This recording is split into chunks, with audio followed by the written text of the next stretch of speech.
I do think about those things. I think one of the things I'm being very careful about is getting Julie Hesmondhalgh is in Cucumber, who played Haley on Coronation Street and is magnificent in it. She just appears in one scene in the Vincent's first episode. sister, is that she right? plays Vincent's sister, Cleo, and has her own story as it goes along. And it is a world full of men because it's about men, this show, but within that, some great women's parts. Mm-hmm.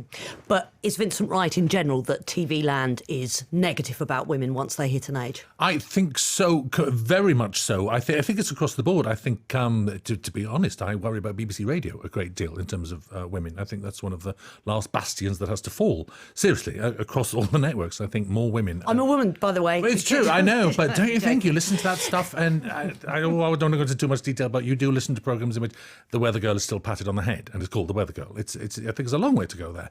And television's not so bad because it has the soap opera as its bedrock, and there are always strong women in soap operas. Here we are mourning the loss of Anne Kirkbride. Bless her. You know, this whole city's in mourning, I think. What a sad loss. But while those characters are there's a very powerful female voice. I think soap operas are very female. And so it's not that bad, but could always be better. Why do you think it is? Why do you think it is in radio, then? Let's talk about that there is a lack of female voices. I think it's the world. The world is run by middle-class, white, straight men, and they simply put themselves on screen and onto radio and on the microphone and into art and into novels.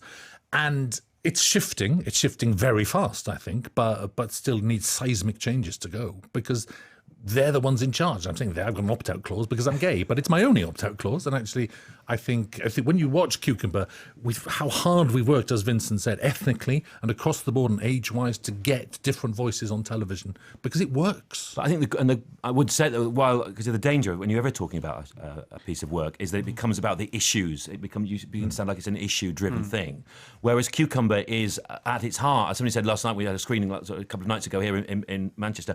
It's massively entertaining, and I don't think you have to be interested in any of the issues in it to get it. I think one of the great things about it as a drama is that because it's about a world in which you might not know the rules if you come to it as a straight person to watch this, because the rules of gay life aren't as codified as heterosexual life. That's totally right. I learned so much from the first episode on that front. But I think you'll enjoy it in the same way as I've said. So, you don't have to have medical training to enjoy ER. You don't have to, because it's actually about these extraordinary characters that Russell creates bouncing off each other, sometimes quite literally.